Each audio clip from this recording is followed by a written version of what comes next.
안녕하세요. 크리스천 영상학교를 여는 신목사입니다. 오늘은 앞으로 우리는 전혀 경험하지 못한 세상을 살게 될 것이다 라는 점으로 생각해 보겠습니다. 오늘 제 성령께서는 저에게 세상이 바뀌고 있는 중이라고 말씀하셨어요. 그때 저는 귀를 의심했어요. 그동안 들어왔던 내용과 달랐기 때문이죠.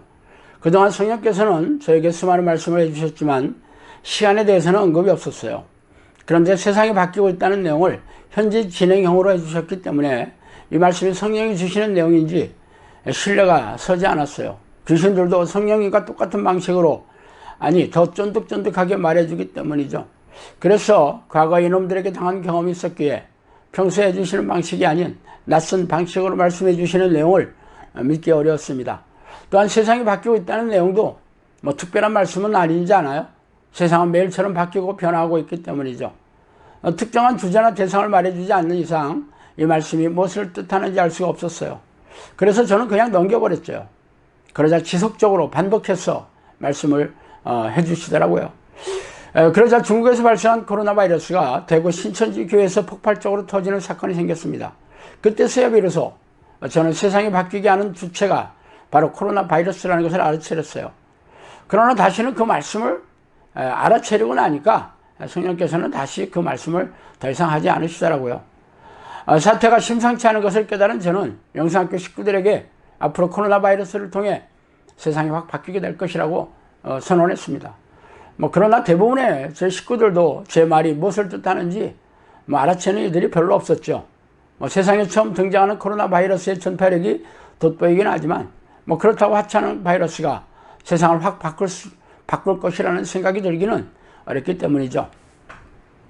그러나 그로부터 몇 달이 지나지 않아 이제는 지구상의 모든 사람들이 코로나 바이러스가 세상을 바꾸고 있다는 것을 제가 다 인정하고 있습니다.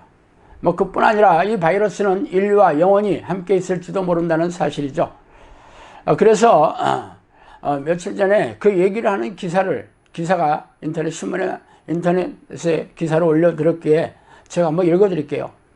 신종 코로나 바이러스 감염증 바이러스는 어떤 형태로든 영원히 인류와 함께 할 것이라고 영국의 정부 긴급상황과학자문그룹의 그 마크 월포트 경위 20일 경고했다며 영국 BBC 방송이 보도했다.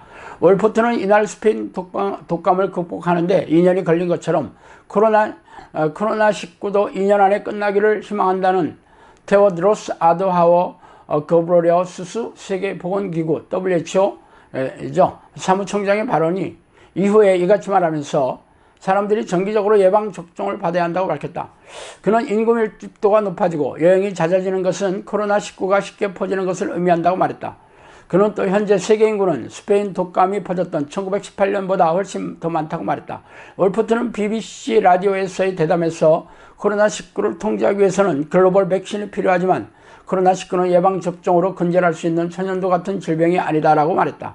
그는 이어 코로나19는 어떤 형태로든 영원히 우리와 함께 할 것이며 반복적으로 백신을 접종해야 할 것이 거의 확실하다고 덧붙였다. 독감 백신처럼 정기적인 재접종이 필요하다는 것이다. 이처럼 월포트가 말하는 대로 코로나 바이러스가 영원히 인류와 함께 할 것인지는 아직은 불확실하죠. 그러나 분명한 것은 백신과 치료제가 나타나기 전까지 세상을 공포의 도가니로 몰아넣을 것이고 내년 이후에 백신과 치료제가 나타나더라도 수많은 변종이 나타나 그 효과를 떨어뜨릴 게 분명합니다. 그러므로 앞으로 수년 아니 수십 년 동안 코로나 바이러스를 두려워하며 살아야 할 것이라는 것은 확실하죠. 그렇다면 왜 하나님은 코로나 바이러스를 통해 세상을 바꾸려고 하시는 것일까요? 그 이유는 분명합니다. 그동안 하나님의 뜻에 못지않게 지옥으로 던져지는 영혼들이 불쌍해 보였기 때문이죠. 하나님을 모르는 세상 사람들은 인간의 탁월한 지혜와 능력으로 이 땅에서 천국을 누리며 살게 될 것이라고 믿고 있죠.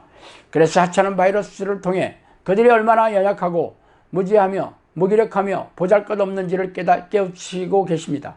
또한 지금의 신앙생활로 천국에 들어갈 것을 기정사실화하는 기독교인들에게 보내는 경고 메시지이죠. 그동안 우리네 교회에서는 성경을 자의적으로 해석한 교단 신학자들이 주장하는 교단 교리를 성경 위에 두고 교인들에게 가르쳐왔어요. 그 교리는 한마디로 3분짜리 영접기도를 하고 주일 성수를 하면 천국의 백성이 되며 교회에서 요구하는 희생적인 신앙행위를 열정적으로 하면 하나님의 축복을 받아 이 땅에서 잘 살고 형통하게 살게 될 것이라는 가르침이었죠. 그래서 날마다 교회 건물에 모여 예배의식을 드리며 각종 희생적인 교회 봉사를 하고 친교를 나누며 신앙생활을 해왔습니다. 그러나 코로나 바이러스는 사람들의 폐쇄적인 건물에 집단적으로 모이는 곳을 콕 집어서 집요하게 공격하게 만들어 아예 교인들이 교회 건물에 집단적으로 모이는 것을 금지하게 만들었습니다. 코로나 바이러스가 우리네 교회와 목사, 교인들에게 보내는 메시지는 분명합니다.